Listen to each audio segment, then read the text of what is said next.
हरियाणा के एक छोटे से गांव मकरानी से हूँ और मेरा जन्म भी मकरानी में ही हुआ था। जिला और जिला चरखी दादरी अभी हो गया है, पहले भिवानी था।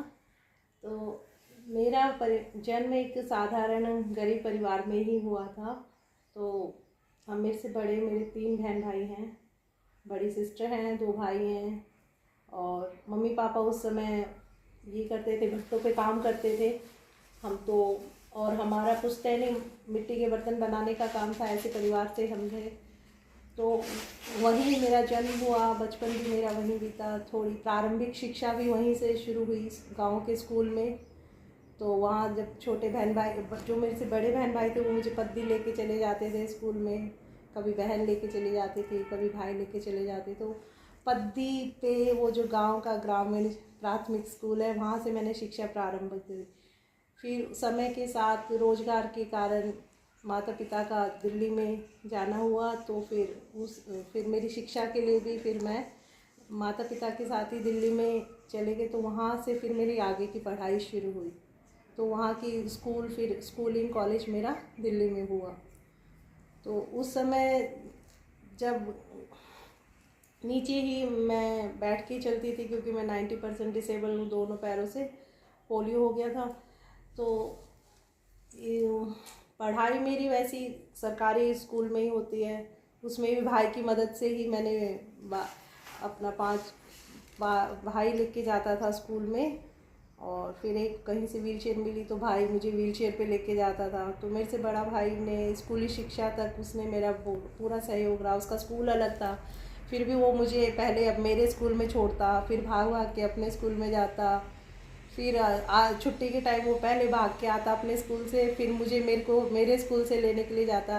क्योंकि मम्मी पापा काम करते थे। अब वो इतना मतलब ऐसा हमारा इतना स्ट्रॉन्ग बैकग्राउंड नहीं था कि स्पेशल मेरे लिए कोई अपना काम छोड़ सके। तो ऐसे मतलब संघर्षपूर्ण स्थिति में ही रहा 12वीं तक की शिक्षा। फिर ट्राई साइकिल मिल गई थी, एनजीओ वगैरह डोनेट कर देती है, तो उस ट्राई साइकिल से ही मैंने स्कूली शिक्षा तक ट्राई साइकिल से आना जाना किया।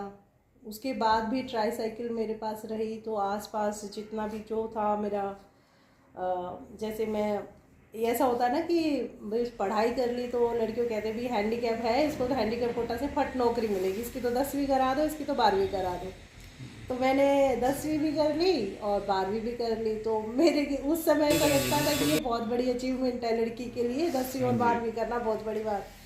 तो अपने परिवार में तो ऐसा लग रहा था कि मैं ही 12वीं मैं नहीं कर रही है बस, और है ही नहीं। हमारा जैसे जहाँ हम रहते थे कॉलोनी में, वहाँ भी मतलब 12वीं पास लड़की मैं ही थी अपनी गली में। पहली लड़की मैं ही थी जिसने 12वीं पास करी थी। तो पापा ने गली में लड्डू बांटे कि हाँ हमारी लड़की 12वीं पास हो गई। तो वहाँ तक तो स्ट्रगल यही था कि स्कूल जाना है, तो स्कूल ही स्ट्रगल ही था, पढ़ाई का ही था। पर मेन स्ट्रगल तो शुरू हुआ उसके बाद कि क्योंकि पहले लग रहा था कि हैंडीकैप कोटा से नौकरी तो फट मिलेगी, पर ऐसा नहीं था। मैंने एडमिशन फिर बीए में भी ले लिया क्रॉसपॉन्डेंसी, क्योंकि रेगुलर जाना पॉसिबल नहीं था और कोई साथ साथ तो जा नहीं सकता, ऑटो अफोर्ड नहीं कर सकते। और फिर वहाँ स्कूल के अंदर भी कॉलेज में कितना चलना पड़ता है, और मैं पूरा सिटिंग में ही है तो इतना नहीं हो पाता। तो क्रॉसपॉन्डेंस वाला एडमिशन ले लिया एसपीएम कॉलेज से, श्यामा प्रसाद मुखर्जी से। तो वहाँ फिर मैं तो वैसे तो वीकली था वो कि वीक में जाना है आपको कॉलेज में, पर मेरे लिए थोड़ा ऐसा था कि मैं बस अपना जो भी असाइनमेंट वगैरह होते थे घर से कर लेती थी। मेरी एक फ्रेंड थी, फ्रेंड की मदद से असाइनमेंट वगैरह सबमिट करा देती और मैं एग्ज़ाम देने के लिए जाती थी। वो एग्ज़ाम देना भी मेरे लिए बहुत संघर्षपूर्ण रहता था, क्योंकि गेट से क्लासरूम तक का सफ़र मतलब बहुत थका देने वाला होता था। क्योंकि जब हम पेपर देने में बैठते थे तो हाथ काँप रहे होते थे ऐसे, क्योंकि हाथ चल चल के हाथ छिल जाते थे, ऐसे हो जाते थे पूरा कि लिखने के लिए पेन भी नहीं चलता था उस समय। क्योंकि वो टाइम पीरियड भी अभी स्टार्ट हो गया, अभी उस क्लासरूम में जाना है, उस क्लासरूम में जाना है, ऐसे कभी कहाँ, क्योंकि उन्हें पहले से आइडिया नहीं होता था वो जो पर्सन है वो ऐसे स्थिति में है, तो कभी ऊपर भी पड़ जाता था, नीचे भी पड़ जाता था, तो ऐसे थोड़ा रहता था। तो ऐसे करके कॉलेज हो गया और जॉब के लिए फिर स्ट्रगल शुरू हुआ कि जॉब जॉब जॉब, क्योंकि जो भी मिलता वो यही कहता कि बस नौकरी मिल जाए सरकारी और मैंने भी बहुत अप्लाई करा, बहुत ही मतलब जो मिलता था जिस वैकेंसी के लिए सब अप्लाई करती गई। पर वो गवर्नमेंट वाले सेक्टर में नहीं हो पाया, कहीं ना कहीं कुछ ना कुछ अटक जाता, कहीं इंफॉर्मेशन रह जाती, कहीं पेपर क्लियर हो जाता तो इंफॉर्मेशन नहीं मिल पाती। बहुत सारा स्ट्रगल चलता रहा। लगभग ये स्ट्रगल के साथ साथ फिर मैं क्या अपना घरेलू में अपना सिलाई का काम करती थी, ट्यूशन पढ़ाती थी। ट्यूशन पढ़ा के अपना थोड़ा सा पॉकेट मनी भी आ जाएगी और थोड़ा सा उसमें टच में भी रहेंगे एजुकेशन के। तो ये चलता था। फिर जो अपना आसपास पॉसिबल था वो चीज़ मैं कर लेती, टाइपिंग कर लिया था और कंप्यूटर सीख लिया था। सिलाई से आईटीआई भी कर लिया था, 1 साल का, 2 साल की आईटीआई भी कर ली थी। पर उसके बाद का 1 साल का और कोर्स होता है एनवीटीआई, वो नहीं कर पाई क्योंकि फिर उसके लिए जाना पड़ता, तो जो कि बिना ट्रैवलिंग के हो सकता था। फिर 2015-16 के आसपास मुझे स्कूटी जो होती है अटैचमेंट वाली, साइड अटैचमेंट वाली स्कूटी, वो मिली। वो स्कूटी मिलने से एक ये सोच लो कि वो जो एक थक गई थी मैं ट्राई मार के, चलो एक बार दोबारा फिर कोशिश करते। तो फिर उससे मैंने दोबारा स्कूटी मिली, थोड़ा थोड़ा कॉन्फिडेंस। पहले तो ऐसा होता था सीखा उसे भाई से थोड़ा थोड़ा चलाना, फिर ऐसा लगता था अकेले नहीं जा सकती, कोई पीछे बैठे, क्योंकि कभी घर से निकली नहीं अकेले, तो ऐसे पीछे कोई सपोर्ट के लिए बैठे तो फिर मैं चली जाऊँ, अकेले जाने में डर लगता था। फिर धीरे धीरे उस डर से भी निकली और थोड़ा आसपास शुरू करा। फिर मेरी पढ़ाई ग्रेजुएशन के बाद बंद हो गई थी, फिर मैंने पोस्ट ग्रेजुएशन का फिर स्कूटी मिली तो फिर मैं सेल्फ से जाने लगी थी, क्योंकि डिपेंड हो गए थे। फैमिली ने ग्रेजुएशन के बाद बोला कि इतनी पढ़ाई बहुत है, जॉब मिलेगी तो इसी में मिल जाएगी, अब ज़्यादा मत कर। तो फिर मैं उस समय में पढ़ना चाहती थी पर फिर वही रुक गई पढ़ाई, तो फिर रुकी गई, फिर वो काफ़ी गैप हो गया। फिर जब स्कूटी मिली तो फिर मैंने फिर रिस्टार्ट किया अपना, तो पोस्ट ग्रेजुएशन अप्लाई किया। अब मैं अपने आप से चली जाती थी एग्ज़ाम देने, क्योंकि मेरे पास स्कूटी थी जी। तो अब मैं एग्ज़ाम देने भी चली जाती थी और जो नौकरी के फॉर्म भरते थे वहाँ भी मैं अपने आप चली जाती थी। हाँ ये है कि स्कूटी तक का सफ़र मैं कर लेती थी, पर उसके आगे का सफ़र मुझे ऐसे ही बैठ के ही करना पड़ता था जी। वो भी स्ट्रगलिंग रहा, बहुत इजी नहीं था, बहुत, और नहीं हो पाए उसमें भी सक्सेस, बस थोड़ा। उसके बाद मुझे 2015 में मैं थोड़ा सा सोशल मीडिया से टच में आई, फेसबुक। उससे पहले मेरे पास कोई कनेक्टिंग नहीं था, फ्रेंड सर्कल भी मेरा डिसेबल लोगों से, मतलब ऐसा फ्रेंड सर्कल नहीं था, कोई एनजीओ से नहीं थी या ऐसे। तो मैं अकेली थी, नॉर्मल स्कूल में पढ़ी, नॉर्मल कॉलेज में नॉर्मल थे जो 1-2 फ्रेंड थे, ज़्यादा फ्रेंड भी नहीं थे, तो बाहरी दुनिया से इतना कनेक्ट ही नहीं थी। फिर जब मैं फेसबुक पे आई, मेरी एक फ्रेंड बनी बहुत अच्छी, उनका नाम श्रुति जी है, तो उन्होंने मुझे थोड़ा सा एक राह दिखाई कि ये भी एक ऑप्शन है कि हम जैसे लोगों के लिए भी गेम होता है।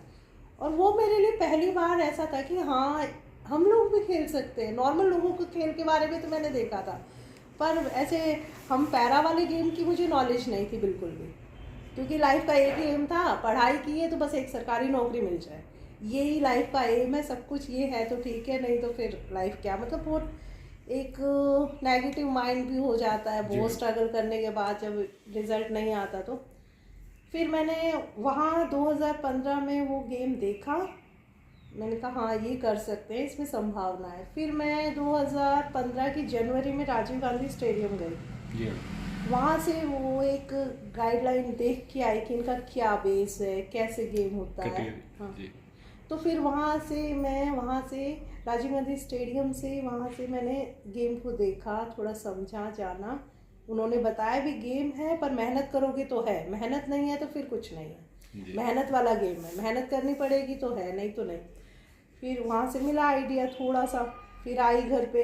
फिर अब देखूँ तो मेरे आसपास के एरिया में कुछ ना ग्राउंड है ना कोई स्पोर्ट्स का कुछ है, फिर क्या करूँ, कैसे करूँ, क्योंकि बाहर जाने के लिए जो एक स्टेडियम था वो बहुत दूर था, इतना ट्रैवल करके जाऊँगी तो, और मेरे साथ कोई असिस्टेंट नहीं, कोई मतलब अब भाई बहनों की तो शादी हो गई, अब उनकी फैमिली है, वो अब मुझे इतना समय नहीं दे सकते, और उनके बच्चे वो बहुत छोटे हैं वो भी नहीं दे सकते, और मम्मी पापा एज हो गई है, तो अब क्या करें। तो फिर मैंने अपना थोड़ा सा अपने घर के पास ही एक व्हील चेयर मुझे मिल गई थी मेरे पास, तो मैं अपने पार्क में जाना शुरू करा। फिर वहाँ पार्क में बच्चों के साथ ही सब वॉकिंग करते थे, मैं अपना व्हीलचेयर से राउंड लगाती थी। फिर वहाँ ही थोड़ा बहुत कुछ बॉल वगैरह ले जाके मैंने ऐसे स्ट्रगल करा।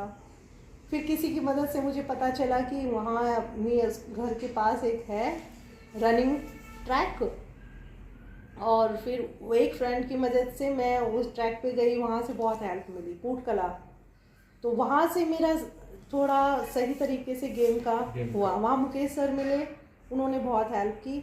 मैं जाती, मेरी स्कूटी अंदर तक, गेट के अंदर तक मुझे एंट्री देते, मैं व्हीलचेयर वहाँ रख दी। अब व्हीलचेयर ले जाने का भी झंझट नहीं, बस मैं स्कूटी से जाती और हाँ, और वो गेट कीपर मुझे व्हीलचेयर ला के दे देते रूम से, और फिर मैं वहाँ अपना, तो वहाँ से मैंने अपना एथलीट वाला सफ़र शुरू करा। वहाँ मैंने 3 साल बहुत मेहनत करी, पूरा उनका सपोर्ट रहा, सर का भी रहा, जो वो ग्राउंड पे भाई बहन आते हैं उनका भी सपोर्ट रहा, और मैं अपना वहाँ से मेरा स्ट्रगल। तो 2016 में मेडल नेशनल में लगा, फिर थोड़ा अप्रिशिएशन मिली कि हाँ कुछ कर रहे हैं। फिर 17 में जयपुर में हुए थे एथलेटिक गेम, उसमें भी मेरे ब्रॉन्ज आए, और 18 पंचकुला में मेरा एक गोल्ड आया डिस्कस थ्रो में, और एक सिल्वर आया जैवलिन में। तो वहाँ एक मोटिवेशन अच्छा रहा कि हाँ कुछ कर रहे लाइफ में जॉब के अलावा भी।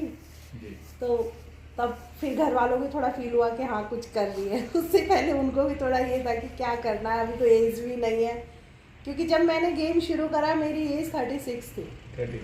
36 में तो बस ये सब कुछ कर करा के लोग घर बैठते हैं, और मैंने तब निकलना शुरू करा था, क्योंकि मन में ये था कि ऐसे है, पर ऐसा कुछ चीज़, मतलब अपने आप से मैं संतुष्ट नहीं रहती थी कि कुछ तो बाकी है, कुछ तो बाकी है। नौकरी भी नहीं मिलती थी नौकरी की भी टेंशन, और वैसे भी लगता लगी कुछ तो लाइफ में कमी है, कुछ तो, मतलब ऐसे मरना नहीं है, जी तो जन्म तो मिल गया पर मरना ऐसे नहीं है, कुछ तो करना, कुछ तो अपना है, मतलब मन के अंदर एक रहती थी भूख सी। बहुत अच्छा लगा कि हाँ, क्योंकि जब मैंने गेम शुरू करा और जब मैंने वहाँ जाके देखा फर्स्ट ईयर में, पहले साल में, तो वो देखा कि सबके साथ एक एक दो असिस्टेंट भी है, और मैं तो जब पहली बार घर से अकेली निकली थी, अकेले फ्रेंड्स के साथ, उससे पहले ज़िंदगी में कभी अकेले भी नहीं निकली थी। अकेले जाना क्या होता है ये भी नहीं पता था, ये बहुत पहले पता लगता तो और कुछ करते। घर वाले भी थोड़ा डरते थे भी, ऐसी स्थिति में लड़की है और फिर कुछ भाग नहीं सकती है, पता नहीं लोग कैसे कैसे मिलेंगे, तो वो लोग का भी थोड़ा चिंता की वजह से रखते थे घर में, और साथ वो जा नहीं सकते थे क्योंकि सब बिजी, तो क्या करें। तो ऐसे करके वो बहुत समय तो मेरा घर में ही व्यतीत हो गया, वही फॉर्म भरना, पेपर दे के आना, ट्यूशन पढ़ाना इसमें। तो फिर जब मैं स्कूटी मिली और तब मैं बाहर निकलने लगी, थोड़ा सा देखा और अपने जैसे लोगों को, तब ये लगा कि हाँ मैं अकेले जा सकती हूँ। तो फिर उसके बाद मैंने अकेले मेट्रो में सफ़र करना शुरू करा, अकेले स्कूटी से जाना शुरू करा। फिर 2018 में मैं पेरिस इंटरनेशनल जाने का भी मुझे मौका मिला, तो वो मेरे लिए मतलब ऐसा था कि सपने जैसा था कि मैंने कभी नेशनल का भी नहीं सोचा था, कि मेरे पास वो सुविधाएं नहीं है जो, मतलब इस गेम में भी बहुत पैसा लगता है, एक प्रॉपर डाइट होती है और ये होता है। तो फिर जो मेरा नेशनल में मेडल था वो भी मेरे लिए, मुझे लगता था मैं कभी इस तक भी नहीं पहुंच पाऊंगी बस, पर वो मेडल लाना भी मेरे लिए बहुत बड़ी बात थी। जो स्ट्रगल जब मैंने शुरू करा, जब मेरे लिए अनजान था, तो मुझे फिर पेरिस गई और पेरिस में पार्टिसिपेशन करने का मौका मिला मुझे। मेडल्स तो नहीं लगा, पर ये कि पहली बार इंटरनेशनल जाने का मौका मिला, पहली बार हवाई जहाज में गए, पहली बार इंडिया से बाहर गए, अपने बैग पे इंडिया लिखवाने का मौका मिला। तो ये मतलब बहुत अच्छा लगा कि हाँ कुछ तो हम है, कुछ तो वहाँ से उसके बाद फिर 2018 में स्पोर्ट्स वैकेंसियाँ निकली, 19 में, 18 में, तो ग्रुप डी में मेरा सिलेक्शन हो गया। ग्रुप डी में सिलेक्शन हो गया तो गेम से फिर थोड़ा ब्रेक लग गया, क्योंकि फिर अब रेगुलर जॉब में जाना है, और जॉब भी मेरी फरीदाबाद लग गई, और वो मेरा जो ट्रैवलिंग का जर्नी था वो बहुत ही कम से कम 60-70 किलोमीटर था। अब मैं रेगुलर अपने घर से ऑटो में जाती मेट्रो स्टेशन तक, फिर मेट्रो चेंज करती कीर्ति नगर, फिर मंडी हाउस, फिर नीलम बाटा चौक, फिर वहाँ से फिर ऑटो, मतलब 5 व्हीकल, 3 मेट्रो और 2 व्हीकल लेके मैं अपना 3 घंटे में ऑफिस तक पहुँचती। फिर वही 3 घंटे की जर्नी शाम को। तो और फिर वो सिटिंग पोजीशन व्हील चेयर में, और मेरी बैक में गेम शुरू करा था तब भी मुझे थोड़ी प्रॉब्लम थोड़ी तो मतलब थी स्कॉलियोसिस प्रॉब्लम, क्योंकि मोस्टली जो व्हील चेयर पे होते हैं उनको ये प्रॉब्लम हो ही जाती है सिटिंग के कारण, पोस्चर की। तो जब मैंने गेम शुरू करा तब भी मैंने डॉक्टर से सलाह ली थी, तो डॉक्टर ने मना किया कि आप वेट वगैरह मत उठाना, आपको दिक्कत है। फिर मैंने कहा अगर ये नहीं करूँगी तो फिर क्या करूँगी, जॉब भी नहीं है जी। और ये भी मरना तो ऐसे कुछ करके मर लेते हैं तो मैंने गेम में फिर वो गेम में रखा अपना जिम वगैरह भी, और ये फिर मैंने ये करा। फिर अब मैं जॉब में आई तो फिर मेरी ये सिटिंग रहा, सिटिंग से फिर ये प्रॉब्लम बढ़ती गई, बहुत ज़्यादा बढ़ गई। तो अभी तो इस प्रॉब्लम में आगे कि इसके बिना तो बैठ ही नहीं सकती हूँ। पहले थोड़ा बहुत बैठ जाते थे स्पोर्ट लेके, पर अभी बेल्ट के बिना बैठना पॉसिबल, क्योंकि मेरा स्कॉलियोसिस 100 डिग्री तक आ गया है। और डॉक्टर को दिखाया था तो उन्होंने तो सीधा ऑपरेशन ही बोला है, पर ऑपरेशन रिस्की है और कॉस्टली भी, और बेड रेस्ट भी पूरा एक ज़्यादा हो जाएगा तो उसको मैं अभी तो अफोर्ड करने की स्थिति में भी नहीं हूँ।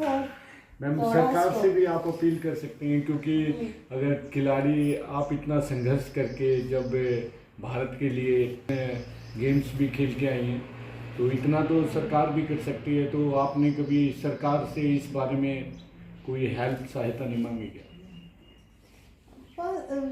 बस ऐसे सरकार से मांगने का तरीका तो मुझे नहीं पता कैसे, क्योंकि मैं कभी हेडलाइन में रही नहीं हूँ जी। तो ऐसे बस छोटा सा गांव में एक स्वागत समारोह हुआ था मेरा 2018 में। उसके बाद जॉब लग गई, फिर वो स्ट्रगल, फिर वो थोड़ा सा ब्रेक हो गया। अब स्थिति थोड़ी और डाउन हो गई बैक की वजह से, तो एथलीट गेम मुझे छोड़ना पड़ा हेल्थ के कारण। अभी फिलहाल क्या कर रहे हैं? तो फिर मैंने फिर वही लगा, क्योंकि गेम में एक बार घुस जाओ तो गेम नहीं छोड़ी जाती। जॉब तो मिल गई, वो मेरी जरूरत थी जी। क्योंकि फाइनेंशियली अगर बैकग्राउंड इतना नहीं था कि जॉब के बिना गुजारा, तो जॉब बहुत ज़रूरी थी। बचपन से वही सोचा था कि 12वीं करने के बाद जॉब मिले, तो जॉब मिल गई, अपना गुजारा हो सकता है, किसी के ऊपर थोड़ा नहीं रह सकते, तो वो मिल गया। पर उसके बाद फिर रहने लगा कि क्योंकि गेम छूट गया, वो अंदर से खाता था फिर कि गेम मेरे साथ वाले ये कर रहे हैं, तो वो अंदर से लगता था कुछ तो कर कैसे मैनेज करूँ। फिर मैंने दोबारा फिर हिम्मत 2022 में जॉब के साथ साथ मैंने प्रैक्टिस शुरू करी फेंसिंग की, क्योंकि एथलेटिक गेम की अब मेरे अंदर थोड़ा सा प्रॉब्लम, मैंने कहा रिस्क ज़्यादा हो जाएगा। अभी सिटिंग में हूँ, फिर पैड पे ना आ जाऊँ, तो उसको मैंने कहा दूसरा कुछ ऐसा करते हैं जो और कर। फिर मैंने फेंसिंग गेम के बारे में सुना, बताया एक सर ने मुझे, तो सुनील सर हैं रोहतक में, उन्होंने मुझे बताया, वो एथलेटिक में भी हेल्प करते थे, तो उन्होंने की फिर मैं फेंसिंग मैंने रोहतक से प्रैक्टिस शुरू करी। तो मैं जॉब से बीच में ब्रेक ले लेके रोहतक जाती थी, वहाँ पीसी में, और स्कूटी से ही जाती थी अपना, क्योंकि मेरे पास तो अपना अभी कार वगैरह अफोर्ड नहीं है, तो बस मैं जा नहीं सकती हूँ, तो मेरा जो जर्नी है वो स्कूटी से ही होता था।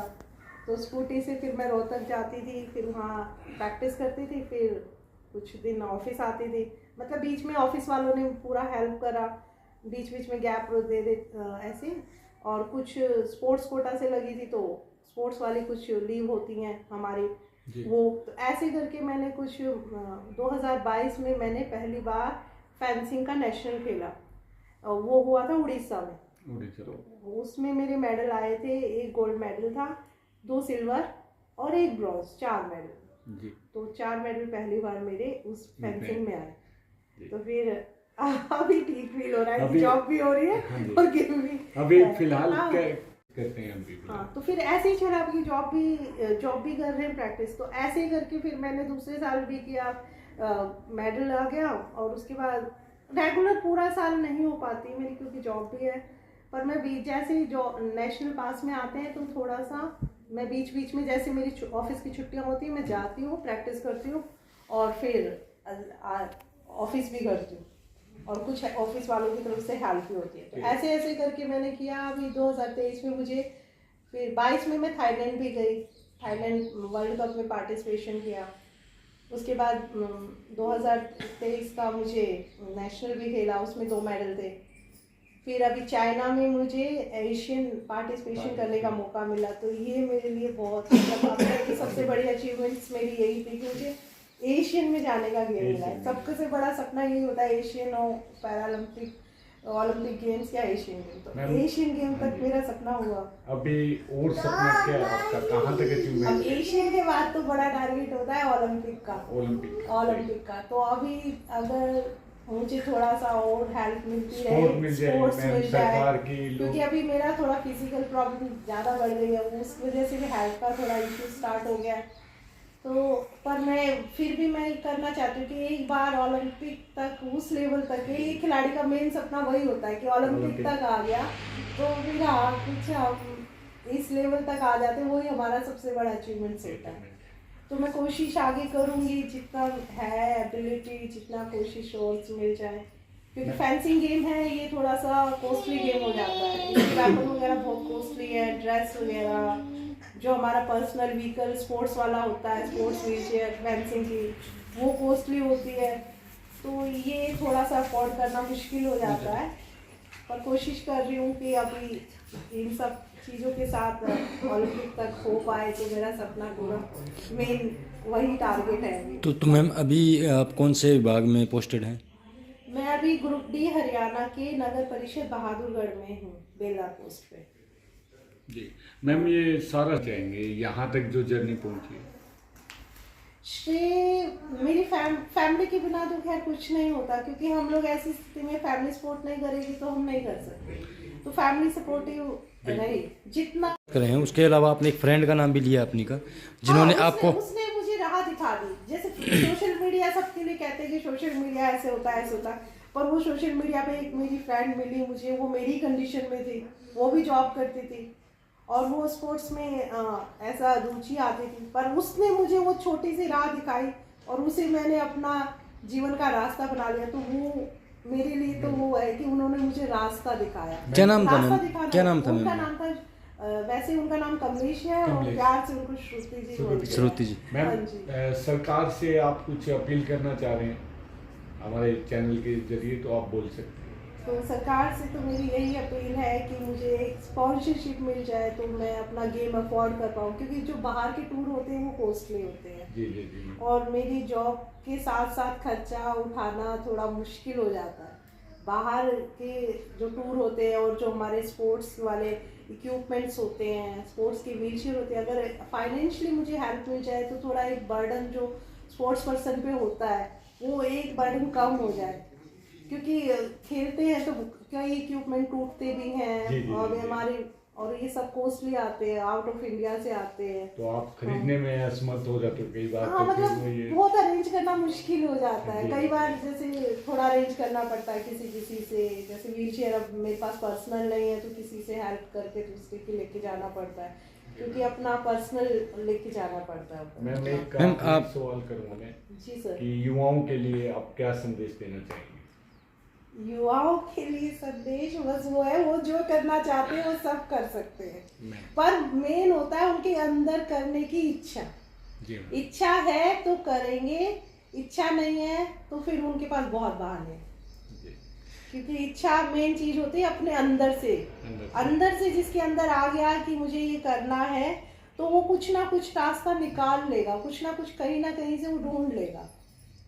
हाँ, और वो परिस्थितियाँ सबकी अलग अलग होती हैं, किसी की इजी होती हैं और किसी की मुश्किल होती है, पर करने की चाह सबसे मेन होती है, अंदर चाह अंदर है तो करेंगे, बाहर से आप किसी को नहीं फोर्स कर सकते। जी मैम। मैम आपके जो फैमिली की जो कंडीशन है वो काफ़ी डिफिकल्ट है, उसके बाद आप ओलंपिक की कह रहे हैं कि ओलंपिक खेलना है आपको, तो क्या लगता है कि कुछ ज़्यादा मतलब मेहनत ज़्यादा करनी पड़ेगी, मेहनत और फाइनेंशियली भी वही सारा सब कुछ ही होता है, एक सिस्टम होता है स्पोर्ट्स पर्सन का, तो एक डाइट होती है, प्रॉपर हेल्थ चेकअप होता है, और हम लोगों को तो ज़्यादा ही प्रॉब्लम हो जाती है प्रॉपर चेकअप। तो अगर ऐसे फाइनेंशियली हेल्प मिल जाए तो एक, क्योंकि ग्रुप डी की थोड़ी वैकेंसी थोड़ी सैलरी कम होती है, फिर खर्चा भी होता है, अपना दैनिक खर्चा भी बहुत हो जाता है, स्पोर्ट्स का खर्चा निकालना हमें ना यही